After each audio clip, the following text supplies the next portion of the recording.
Welcome, everyone. Thank you for joining. Today, we're going to have a couple of our experts go over some of the Power Platform basics and show you how you can automate some of your simple tasks. I'm Taylor Anderson, Marketing Specialist from Success Computer Consulting. And today we have Dee Ramos, Continuous Improvement Engineer, and Alex Hapka, Business Integrations Analyst, here to present to us. We'd love it if you could leave all questions until the end for this presentation. They may get answered throughout the presentation, but if you don't want to hold on to them, you can also throw them in the chat so you don't forget, and then we can address them at the end. And then a recording of this presentation will be sent to all attendees in a few days. So with that, I will hand it over to Alex to get us started. I'm going to let Dee go ahead, and if she has anything to add on her introduction, then I'll do my introduction and we'll go into stuff. Perfect. Guys, so I am Dee. I have been around at Success for about 3.5 years, and the way I want to kind of assist here is that since I am the continuous improvement engineer here at Success, I've used a lot of these tools for real life experiences here at Success, and we are using these tools on a daily basis here. So hopefully with my nuggets and Alex's expertise, you'll get some good stuff out of here. Go ahead, Alex. And as was already stated, I'm Alex Hapka, the Business Integrations Analyst here. I've been here for about 2.5 years, focusing a lot around data discovery, and data journey.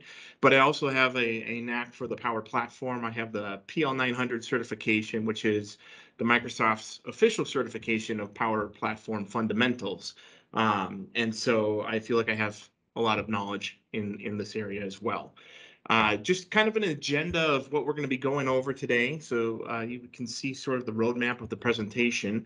The first thing I'm going to be talking about is this idea of when to automate. A lot of times we're automating things that, might need to be automated or, might not need to be automated. So I'm going to kind of go over that. And then I'm going to pass it over to Dee, who's going to be going over Power Apps and give you an intro around that with utilizing our scenario of like a PTO request system to be able to sort of show how to spin those up. And then when she's done, she'll pass it back to me to go over Power Automate and how to do more of the approval flow aspect of our scenario. But in that, you'll be able to see how to create and add actions and all that fun stuff. And then at the very end here for the summary, we're going to do kind of like an end-to-end, just show you the tools that work. So what we just developed, what does it look like from end to end? And then following that, we'll have the question and answer section of our presentation. So there we'll hopefully be able to answer questions that you've posted. If not, we'll probably take those back, do some research and get some answers appropriately. And in those cases, we'll talk to Taylor and Vanessa about sending those out. So where I want to start is I want you to really think about your processes or tasks, and have you ever thought that during those processes or tasks, there's got to be a better way to do this. There's a lot of manual work. It takes a long time to get it done. I'm going in different programs. There's got to be a better way to do this process, or maybe it's taking so long. You're already behind on the projects and the processes aren't helping because they take so long to complete. Maybe there's too many tasks to coordinate between people. Or at the end of the process, you find out that you missed a step. I mean, how do you go back to account for that step that was missed? It might have been a very important one. So the point is that all these thoughts, they're valid. They're definitely valid. It's you thinking about your processes and how to take it to that next level. And what we at Success are proposing is that next level could be automation. The beauty of it is that all the tools are already readily accessible within the Microsoft ecosystem, within the Power Platform. And today we're going to be focusing on Power Apps and Power Automate, but they also have within that Power Platform Power Virtual Agents if you want to be able to make some sort of chat bot.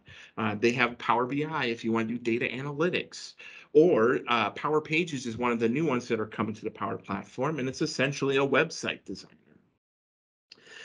But again, like I said, today we're going to be focusing on Power Apps and Power Automate. And not only can you automate those tasks, but you can also have sort of a paper trail to backtrack and understand the process that you have put forth. They work seamlessly together using the backbone of the Microsoft Dataverse, and any solution that you create is easily accessible, and it's already using the same security structure you're already using within the Microsoft platform. And these programs also have templates that are pre-curated by Microsoft and may already be solving the problem or bottleneck that you're running into, and makes it even easier to start up a Flow or a Power App. And of course, we'll talk more about that within our presentation. But what I want to say is that before you go into the creation stage of these things, you should go in with a plan. You want to create a plan that can help guide you through the creation process. And you can do this in 3 easy steps. And the first is to identify the process or flow that you wish to automate. And once you find that process, you want to create a list of each of the tasks that are within that specific process. Now, a lot of times when we do this, we tend to generalize the process. It's human nature. You do the process long enough, a lot of stuff becomes second nature, and you forget pivotal steps to complete the process. So, an example that I like to use in explaining this is talking to somebody who's never done this before about making a peanut butter and jelly sandwich. Okay, just go with me on this. When you're talking to someone that has never done it before, it's not that you get the bread, spread the peanut butter and jelly, close and enjoy, but rather you have to get the bread, get the jelly, get the peanut butter, get the knife. You get my point. The point is that there's no task that is too small to be on this list. So you want to make sure that you're very specific about what you're putting onto this list. So once you have that list of tasks, for each of the tasks, you want to ask 3 questions of it. And the first one I feel is the most important, which is what is the balance of the task in regards to value versus expertise or education? And I feel that it's best explained in this visual here. In this visual, you'll see that we have the value on the x-axis, or I'm sorry, y-axis, and expertise on the x-axis there. And the idea is that depending on what kind of business value the task brings to the process or to the company will determine if you need to automate it, or maybe you need to delegate it, or if it's high expertise and high value, maybe you still need to do that tasks. Or if it's a high expertise and low value, you won't have to do it. Or maybe it's not pivotal to the process anymore. An example I want to bring in is a reminder email, specifically a payment reminder email. Now you see that has a high value because you're reminding your clients to pay you essentially, but it doesn't require that much expertise because it might be an email template that you're using, just filling in the customer's information and sending it off. Well, in this instance, you might want to automate that because you already have the information. You just need an automation to fill it in and send it off. In contrast, if you think of like an on-site evaluation of your client's equipment on site, well, that is going to have a high value since that'll get you to be able to understand where your client is at on that equipment and whether or not it needs to be replaced or tuned up or whatever the case is and fulfill their needs. But it also requires a high expertise or education of someone that knows that equipment and is able to do a evaluation of that equipment. So in this instance, for that task, you may want to still do it. Now, it doesn't mean that that task might not have elements of it that you can automate, but the overarching task you'd still want to do within the process. After you do that evaluation of the value and expertise, the next question I want you to ask is how much time does it take? And the reason why this is also important is that generally the tasks that take the least amount of time are the ones that could be potential automation candidates. I mean, you'll still have to evaluate the value and expertise, but if something only takes 2 minutes, it might be easy to automate. In contrast to that, if you find something that has a long time to be completed, you could identify potential bottlenecks in your process. So back to that question of why is this taking so long? You'll be able to identify maybe this bottleneck is something we should look into. Is it still servicing the process? The other question that you want to ask is what programs do you use for each of those tasks? And the reason why this is in here is because Power Platform has over 500 connectors that you can connect to be able to do automations. And what a connector is it's just a bridge that brings you from the Power Platform over to the program that you're using. And it doesn't have any coding that you need to use at all to be able to connect those. You could also identify what I like to call legacy programs. So programs that you've been using for years, but still doesn't have a connector within those 500 connectors. And in those instances, you want to get your IT department involved to use a custom API, which then can connect it as well. So then after you ask each of those questions for each of the tasks, you want to create a flow chart. And this is going to be your roadmap in the creation stage. You're going to be able to follow it from end to end. And if you get lost or if you go off course, you'll know where you went off course and you're able to pinpoint it and come back. And the best part is that in Power Automate specifically, it's already laying out everything as if it was a flow chart. So really you have your automation right in front of you, and then you just need to take it from there and put it into Power Automate. And so I have here is an example of a flow chart. Now this is a dummy process, it's not real, but it's just to illustrate kind of the idea of the roadmap that you're getting to by going through these steps.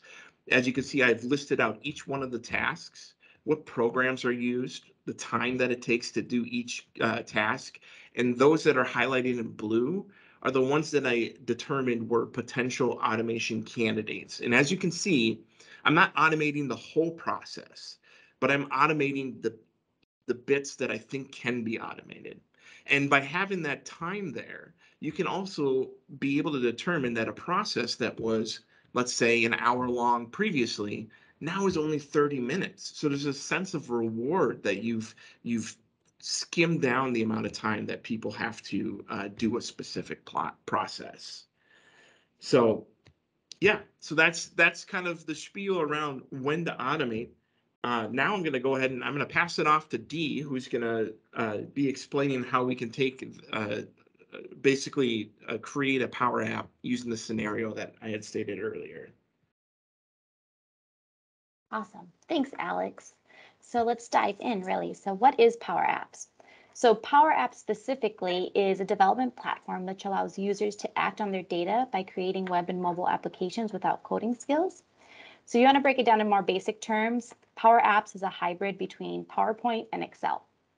So to start, I'm going to call out some of the 5 benefits to using Power Apps. So first, you can see on the screen there, easy to learn. If you feel comfortable navigating PowerPoint and using Excel, you have a solid foundation to get started.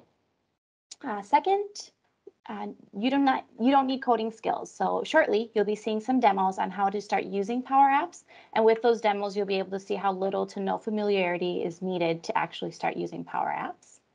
Third, you could save money. So Power Apps is a single cost-effective platform that's robust and can scale to your custom needs.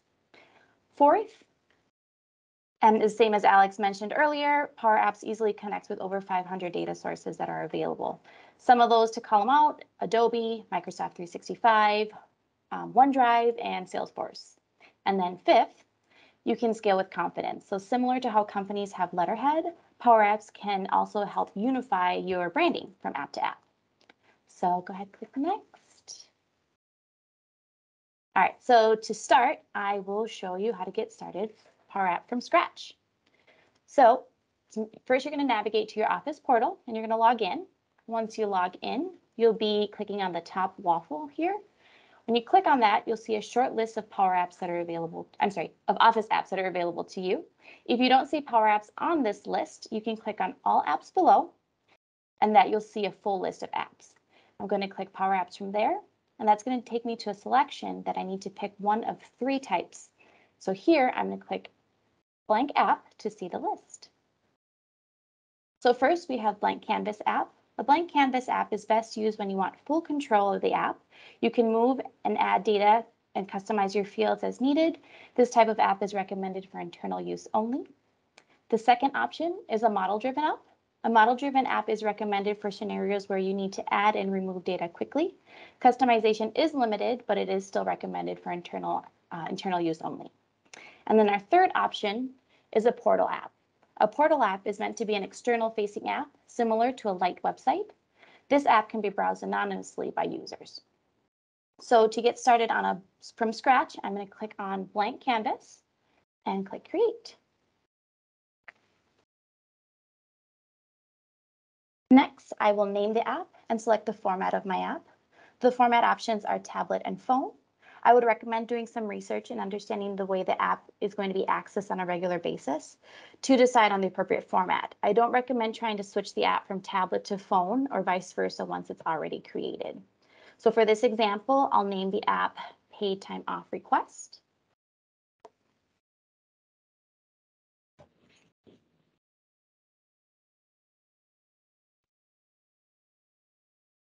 I'll click phone as the format and click create. So to start customizing the app, I'm going to navigate to the toolbar on the top, and there you can see the many options that are available. As I start adding items to the blank canvas, please note how the tree view on the left panel changes. So I'm going to click Insert, and I'm going to add 4 items to this canvas. First, I will add a label. A label is used to show values such as text, numbers, dates, and currency. The default text on a label is the word text. I can change the word text by navigating to the right panel and finding Properties. Here, I will locate the text field and change the word text to date.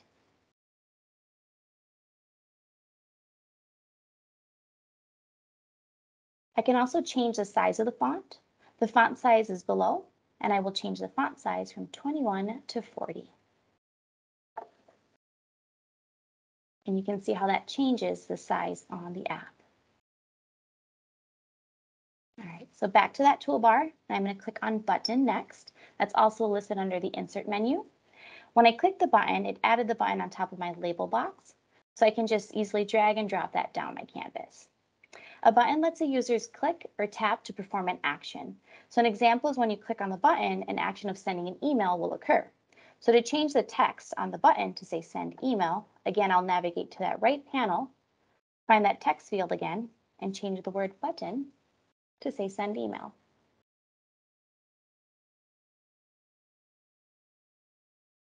All right, so next I'll add a checkbox. You can find the checkbox under Input.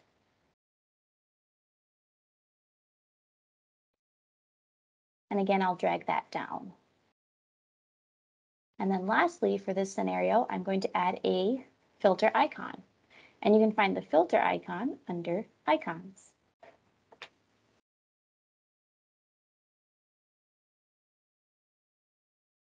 I can resize the icon filter, and I can move it around the canvas.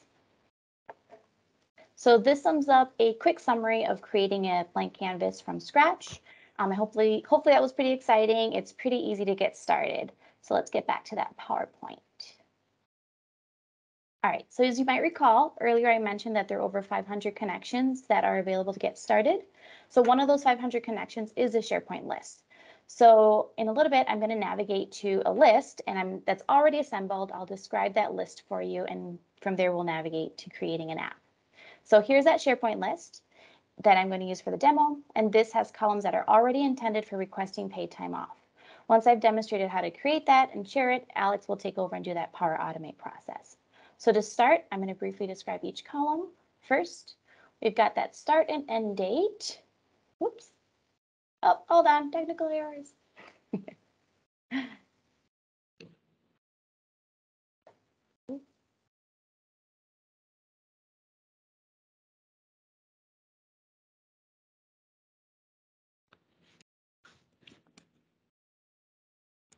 So there you go. There we go. Thank you. Start and end date. Those are already in date format columns. Next, we've got type of time off. This is a choice format, and under the column settings, you'll be able to see the options are sick time and PTO time. Fourth, we've got the requester column. This column works with Azure Active Directory. The next one is reason for request. This is an open text field. Next, we've got the approve and deny column. This column is a yes or no format, and you can see the column set under column settings, there's that type. Next, we've got the evaluator column. Same as the requester column, that'll work with Azure Active Directory. And then lastly is the evaluator reason. So that's also an open text field. So the list formatting will help with the integrating of Power Apps. So to create the Power App, I'm actually going to navigate to integrate from my list. I'll click integrate, Power Apps, and then create an app. Next, I will name my app PTO request and then click create. And that's all it takes. Just like that, it starts putting a Power App all together for you. So now that the PTO request app is created, let's explore the three main screens from the tree view. First, we've got browse screen 1. Once populated, you'll see a list view of PTO requests submitted. Next, we've got the details screen 1. And then lastly, we've got edit screen 1. When I click on edit screen 1, you can see the form to filled out by the requester. So let's take a closer look at edit screen 1 fields. Along the top, we've got the requester field. Next, we've got start and end date already in date format. Then we've got the type of time off. And just like the choice format on the list, my options are sick time and PTO time. And then lastly, we've got the reason for request, the open text field. The next three fields are meant to be filled out by the evaluator, and therefore they should be locked. So the first one is the approve and deny toggle. Then we've got the evaluator name, and then the reason at the bottom. So before sharing the app, to the employees, these fields should be locked and the request from the requester's access. Next, I'll show how little amount of coding you'll need to know to customize the needs here. So to start, you want to click on the field to lock. For this example, it's that approve and deny toggle. You'll navigate to the right panel and you'll click advanced. You'll click unlock change properties, and then you'll navigate back to that toolbar where it says on change, and you'll change the word to say display mode. And then I'll change parent display mode to say disabled. And that locks the field. All right, so next we're going to do the same steps with the evaluator field. We'll click on the field to lock. We'll navigate to the right panel, under advanced, unlock properties, navigate back to that top bar, type in display mode.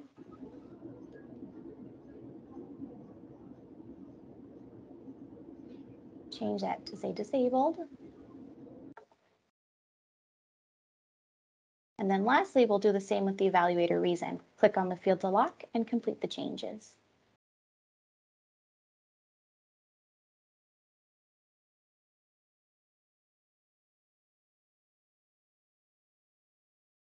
All right, so now that all three fields have been locked, let's test the app. So let's go back to browse screen 1 and test the app from the edit screen. To do it from here, you'll need to hold the Alt button on your keyboard as you're filling out the form.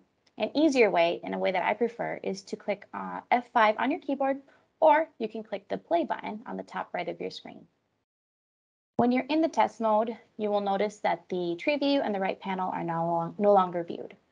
So from here, to fill out the app, I'm just going to type in my name, D. Ramos, and because it's connected with Azure, it does locate my information.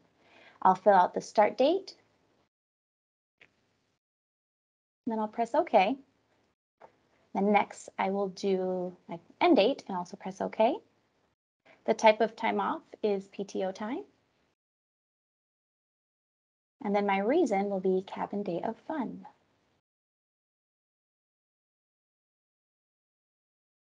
All right, so you can see the next three fields are already locked. So then now I will submit my request by clicking that checkbox on the top right. The app takes me back to the browse screen 1 and it displays my recent submission. To get out of the test screen, you'll have to click that X there on the top right. So since the app was created from a list, and the information entered on the app will actually populate back to that list where it all started. So I'll navigate to that list. And then I'll refresh my screen. And there you'll see my resubmission also. So now that I'm happy with the app and no other edits are needed, I am now ready to save and share this Power App. So similar to Microsoft Tools, I'll navigate back to that app. I'll click File, and I'll click Save. I do want to call it the See All Versions button. As you alter and save changes to the app, Power Apps will save the different versions, and you can find the past versions here. So now I'm actually going to publish and publish this version. So the users cannot see the app quite yet. So for employees to actually see the app, we need to share the app. So let's navigate back to File, and then we'll click Share. So from the share screen, you can enter individual email addresses, or you can share the app with a group of people. I'm going to share the app with Alex.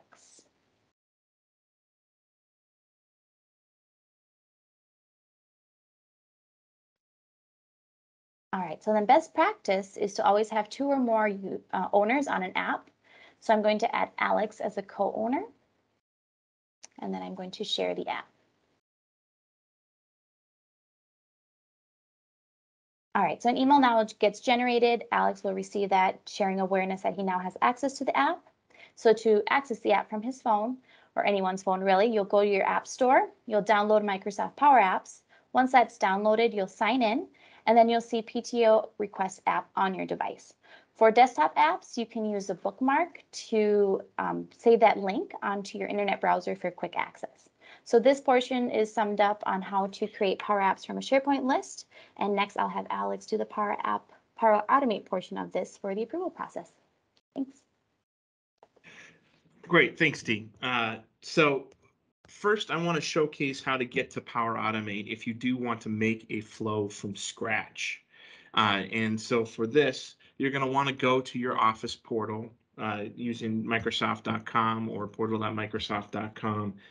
And then in the upper left-hand corner, you'll see the 9 dots or the waffle. And you're going to click that, and you'll select the Power Automate program. Once you're in here, you can click Create. And this is where you can start creating. So you can either start from blank or start from template. So a start from blank, it's using different triggers, which is either automated, it's a button, or it's scheduled. Those are the most popular ones. But a trigger essentially just kicks off the flow. That's all it's there for. Otherwise, you can start from a template, which I had talked about, is a pretty good place to start, but I'll talk more about that later. I am going to pick up where Dee left off. Somebody puts in a request. How does it get sent to the evaluator for approval? So the other way is we can start from the list. And what we're going to do is we're going to use that same integrate button to be able to start it up. And we're going to select Power Automate and click Create a Flow. So once I click that, you can already see it's offering different templates that will be able for me to use. And I recommend looking at these templates first because they may already be solving your need, thus avoiding having to create it from scratch. It also allows you to add any new actions or steps onto them. So then if it is missing steps, don't worry, those can be added as well. But what I'm going to use is this start approval when a new item is added. And this is exactly what we're looking for. When a new request comes in, kick off an approval flow. So this is going to bring me to a screen which informs me what programs the template is using. And that's where that list of programs that I spoke of earlier is going to come in handy because it's a way for you to be able to cross-reference with your list of programs with the list that's inside of the template so you know that you have all the programs you need. It also is going to need connections associated with it. And all you're doing is saying to Power Automate, you have my permission to use these programs. Here are the permissions that you need to do the actions that I'm asking you to do.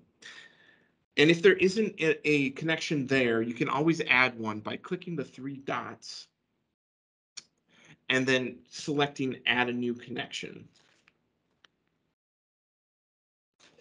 And if you have multiple users owning this flow, that way the connections can be modified if permissions are different for different programs. But I'm going to go ahead and I'm going to click continue and let this spin up. Now, this might seem overwhelming at first, but it is quite simple.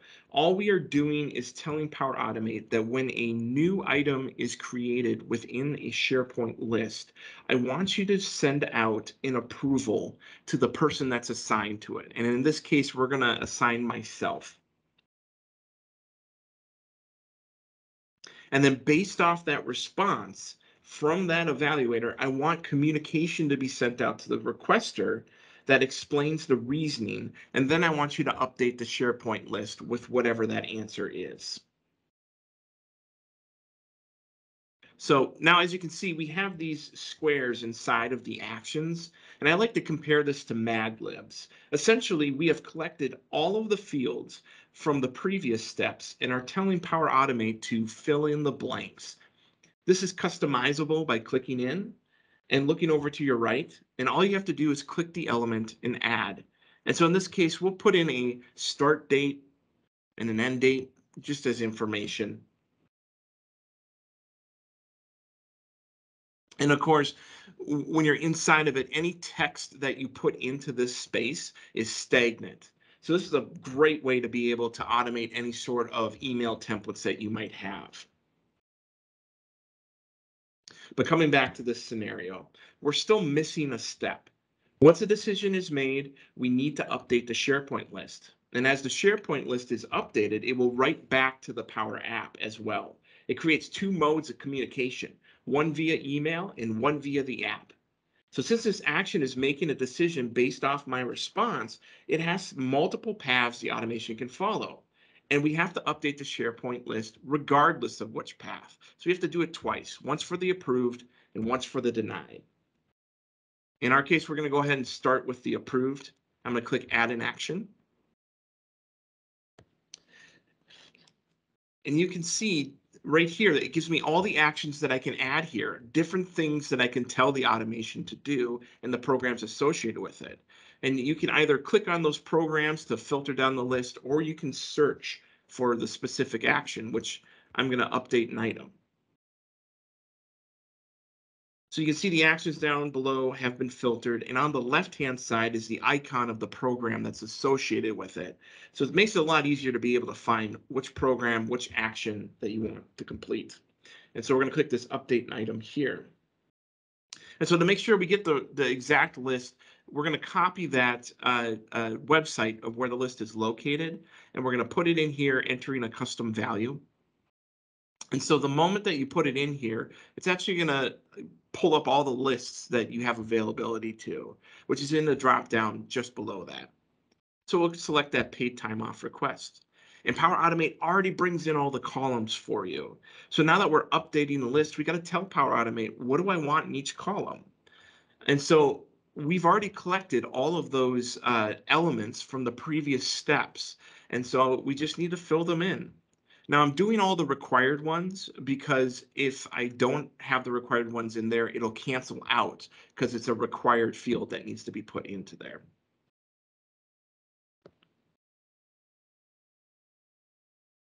So now we get down to the approval. And in this instance, we're on the path of approval. So we want to make sure that the approve and deny is selected as yes.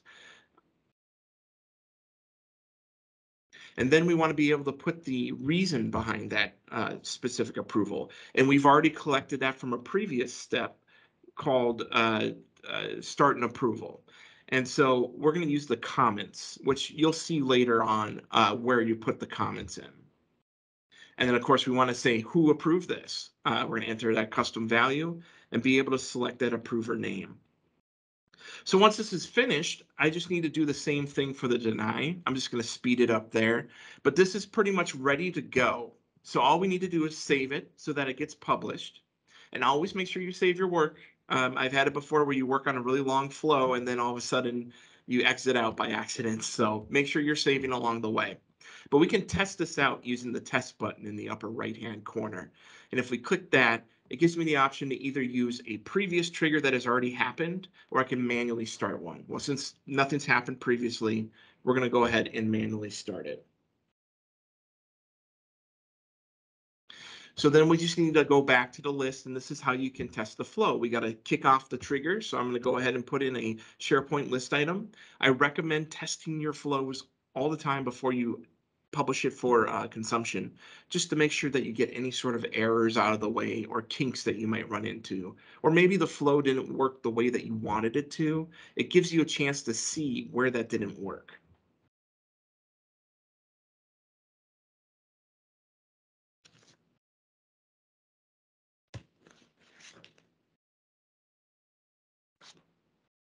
And then go ahead and click save, and then we're going to come back to the automation, and you'll see that it's already running. And so this is where that roadmap is that I talked about. It shows you where we're at on the steps. And as you can see, we have this yellow thing here. It's a wait symbol. It's waiting for an approval from myself before it'll move on to the other steps that are there. What you want to see is all green check marks, but basically an email was sent to me, and that's what this looks like, an email for an approval. And all I have to do within the email is just click approve or reject, depending on what the answer is, and then add any comments. There's that comments element that we had looked at earlier. And I'll click submit. Coming back to the automation, you can see all green check marks. Everything went through. You might also see a circle with an X in it that's red, and that's an error. And the way to check that is if you click edit, you have this flow checker that'll tell you what the error is and some thoughts on how to solve it. So I'm going to go back to the home page of the automation. As Dee had said earlier, we really want to stress that a good practice is to make sure that you have at least 2 owners associated with it. So in the automation section, you'll see we have this little owners section.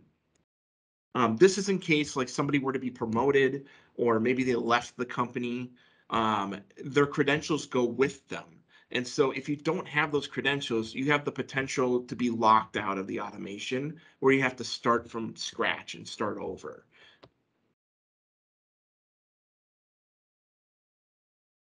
And so we'll go back to the list, and you can see that here it is. It's all put into here.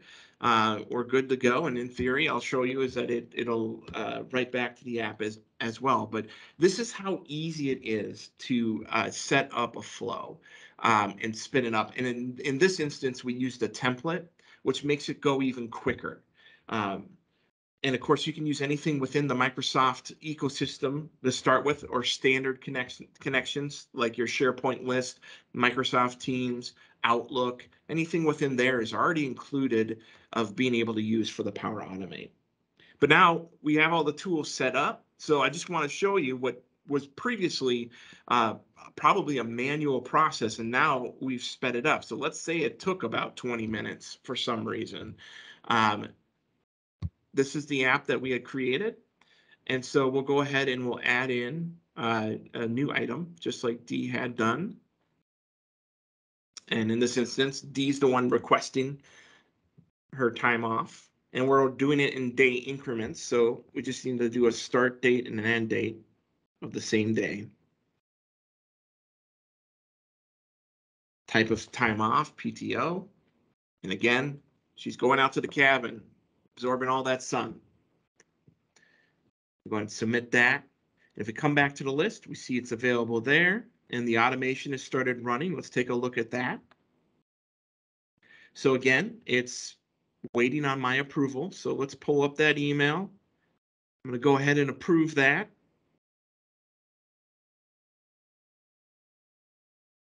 Just say have fun, you know, something short and sweet. And then I'm going to go ahead and submit that. So when we come back, all green across the board, we're seeing that it all went through. Now, again, if you, and I'm reiterating this because a lot of people get hung up with this, if you get a circle with an X, you can, it's an error, and you can come to this flow checker to be able to see where that error is. So now it's succeeded, it's gone through. Let's go back, just refresh the data. There it is, there's the approval. Now the last part about it, we just need to see it within the Power Apps, right? So if we go back to the application, there's that circle arrow at the top to refresh the application because we didn't close it. And then now we look inside of here, and now you can see that the approve has happened, and those are all locked. So then somebody can't change that. And that's as easy as it was. It was, if we theoretically said it was 20 minutes, I mean, that was only like 3 minutes right there.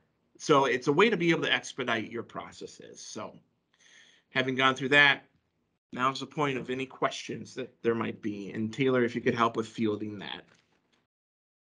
Yeah, absolutely. We have a couple questions that came in. The first one I think was during Dee's portion. In the Power App, you noted 2 list columns were connected to Azure. Was that something that was set in the SharePoint site or somewhere else? So there's really not, like, it makes a connection because you're already logged in, but there isn't any like extra routing that I need to say specifically this is the company that it needs to connect with. So as long as it's a field there that you can start typing, I started typing in my name, it connected right away. So hopefully I didn't make that sound more complicated than it needs to be. It just knows. And just to add on to that, if I will, is that in our instance, the SharePoint list itself was using a column called a people picker, essentially. And so when you create your SharePoint list, you have the option of asking what type of column you want. And in this instance, we used the one that was already tied in to the Azure AD. We didn't have any programming that we needed to do. We just needed to choose that type of column. So then in contrast, when it spins up into the Power App, it just brings that same column type and object into Power Apps as well. Perfect. Jack, I hope that helps answer your question. If not, feel free to come off mute and we can chat about it further. I think I've got it. Thanks. Awesome. Another question was, does Power App and Power Automate work best with Azure AD versus on-premise?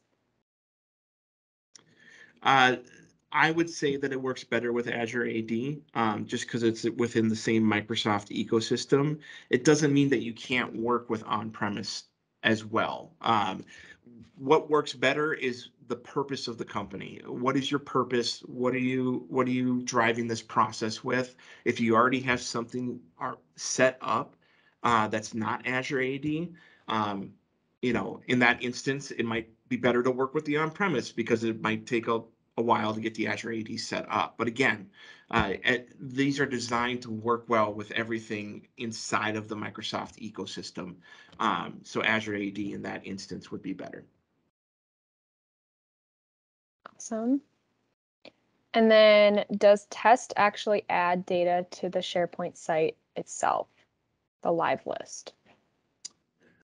If you're manually putting in the trigger, you have to go enter the SharePoint list item because it's whenever the list item is created. In this instance, the Power Automate or the automation was kicked off. The previously or the automatically option there is anything that already previously happened. And that is normally used if, let's say, you've had the automation for a month or a week or a few days or whatever the case was. The automation was being used, and let's say that you ran into an error. So when you go in to edit the automation and figure out the error, to test the error, you might use that previous trigger to see if it goes through. And if it still doesn't go through, it's a way to troubleshoot the automation. So I hope that answers your question. I took the question a little bit different, so I'll give my answer as well, Sure. and then hopefully it's both. So when I was testing the app part of it, I can, like, right now it was just like that one date, it was a single date. Maybe we decide, you know what, we want to add multiple dates. Somebody wants to go on vacation for a whole week. We can test it, but until we don't hit that share button within Power App, nobody's going to get access to that new version of the Power App. So that maybe answered the question also. Awesome. Those are all the questions in the chat. If there are any more, feel free to add them into the chat. We'll hang out here for a few minutes to let people noodle on it. Oh, there are a couple more. What sources/site would you recommend to learn Power Automate application? That's a great question. I think that's a fantastic question. So what I was going to add is that all this stuff that Dee and I had learned, we honestly thought about like what we want to accomplish, and we just searched it. There's plenty of articles out there, uh, both informal and formal, that talk about and walk you through the different parts of this. If you want more of a visual way of looking, YouTube is a great resource in that instance of being able to see videos that have already been created by Microsoft pros on how to accomplish things. And literally it's you know, it's just searching is kind of the thing that I would say to you. There's no specific site that I think is the most valuable. I think the community, the Microsoft community, is so great about putting out free material, even on YouTube, to be able to consume and learn this, because everybody wants to learn this.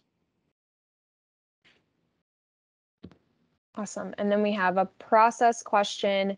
How do you manage version histories or revisions in the Power Automate process? Do you make copies or somehow save as? That's a good question. I'll give you my initial response, but I'll actually take that back and see if there's anything that's contradicting what I'm about to say. So, from a Power Apps perspective, you have all those different versions. That is accomplished there for versioning or being able to go to a previous version that you've gone with. With Power Automate, they don't really have that capability that I've seen. I can be wrong. I'll take that back and look at it. But if you're talking about being able to have the same automation and put it into another system, that makes it its own thing. To be able to download a template of an automation, I think there's a licensing thing that goes along with that. So you'll have to do some research into that. But yeah, everyone that is attached to that automation as like an owner, then has access to go in and be able to edit it. But when you're doing that, you're basically saying we're all the same project team that is working on this automation. So that kind of groups it up at that point. Follow-up question to that, is it possible to duplicate/save as a flow? Again, that is something that could be a licensing thing. I know with Power Apps, it definitely is a licensing thing to download the structure of the app and then upload it somewhere else. But I will take that question back and we'll communicate that out to be able to answer that specifically. Perfect. Yeah, we can include that in the follow-up with the event recording as well. Are there any other questions? Feel free to come off mute if it's easier that way, or you can throw them in the chat.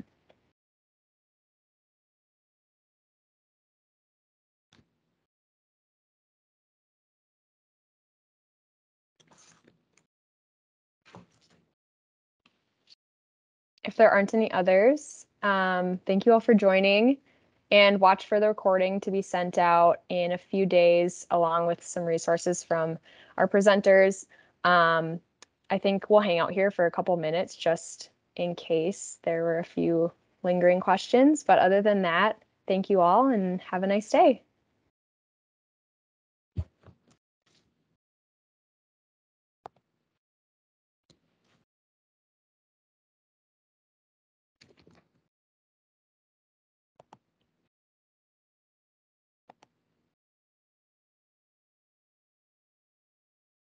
This may be a little too far on the weeds, so if it's still recorded, I can take this offline. But thank you very much for your presentation, and I can. I'm not sure if you want to capture this or stop the recording or keep moving along. We can keep recording, I think. Yeah, Okay. I think it's okay. So yeah, the question is, if you had a so you've created a SharePoint list, essentially, not site, but list. Sorry, I used the wrong word. For somebody to be able to enter information into the app, do they have to have access to that SharePoint list at a read or write level or something like that? Or do they just have access because they're a part of the company? Could anybody enter data into the app to request a time off for the example you used? That's a good question.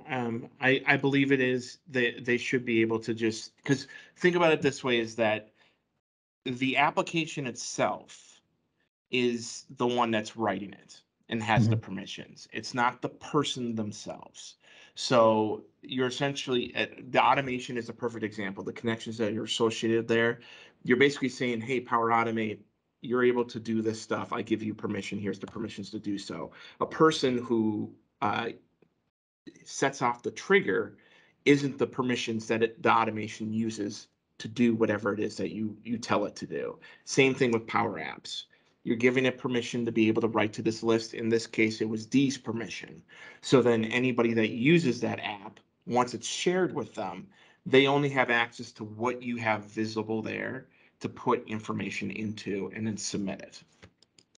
Does that sound good, D? Am I missing anything? No, yeah, right on the money.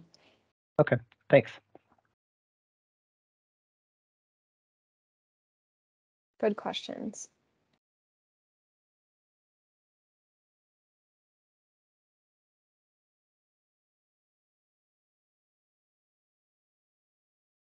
Any others from the few left on the call here?